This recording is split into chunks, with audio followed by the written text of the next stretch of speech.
Kumusta kabayan? Ako si Juan, Wonderful Juan, taga San Juan. At nandito ako ngayon sa bayan ni John, ang New Zealand. So halika kabayan, samahan niyo ako sa trabaho.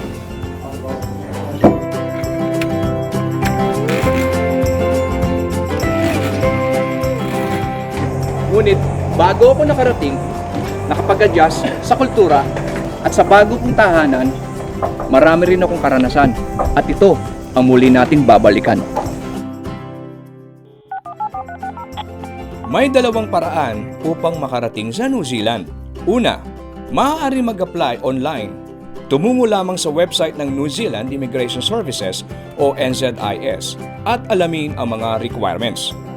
Pangalawa, sa pamamagitan ng paggamit ng consultant, ngunit mag-ingat dahil tanging accredited consultant o practicing lawyer lamang ang tinatanggap ng NZIS. Pag may visa ka na, maaari ka nang pumunta sa New Zealand.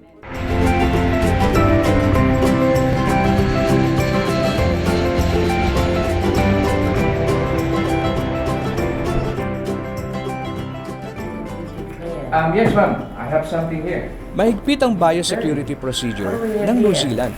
Ito ay upang mapigilan ang paglaganap ng peste at sakit sa mga hayop at mga halaman. We call that bagoong ma'am. Can't bring it into the country. Kung kayo'y lalabag, kayo'y parurusahan. Oh, not so wonderful smell. Kaya bago pa lang umalis ng Pilipinas, alamin ang mga bagay na bawal dalhin. Ito ay makikita sa website ng Ministry of Primary Industry o MPI.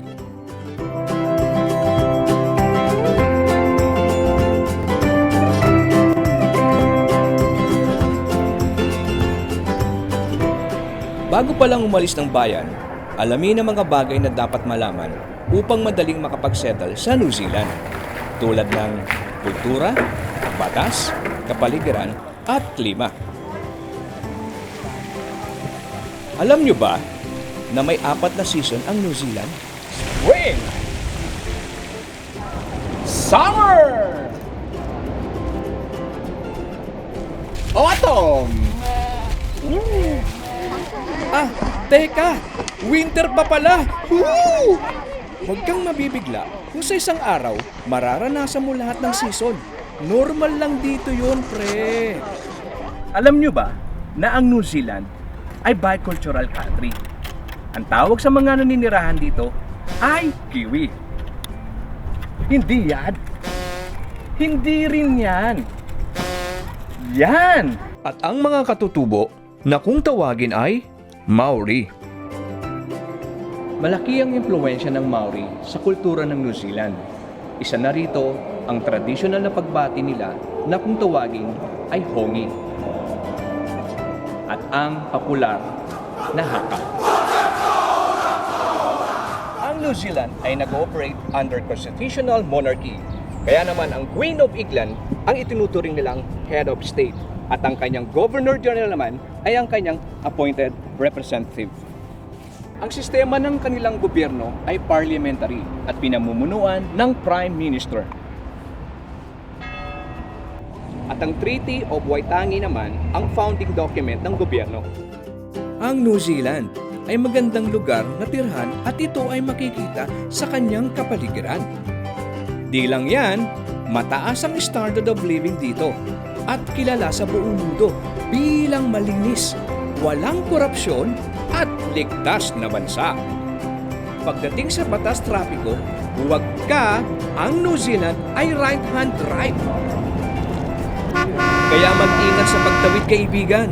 Tumingin sa kanan bago tumawid at hindi sa kaliwa para maiwasan ang disgrasya.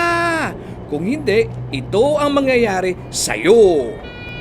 In case of emergency, i-dial lang 111. Para makasurvive sa pang-araw-araw na pamumuhay, kailangan maghanap buhay. May mga job openings tulad sa field ng medicine, education, engineering, at IT. Meron din namang opportunity na nasa general skills tulad ng mga construction at agriculture.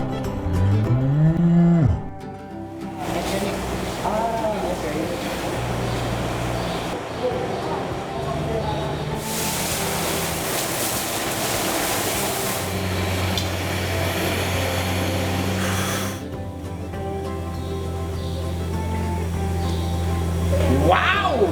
Wonderful! Dahil bago ka sa bansang ito, dapat alamin kung ano ang kailangan sa paghahanap ng trabaho. Una, kinakailangan kumuha ng IRD tax number. I-check ang website ng Inland Revenue Department para malaman kung paano mag-apply nito.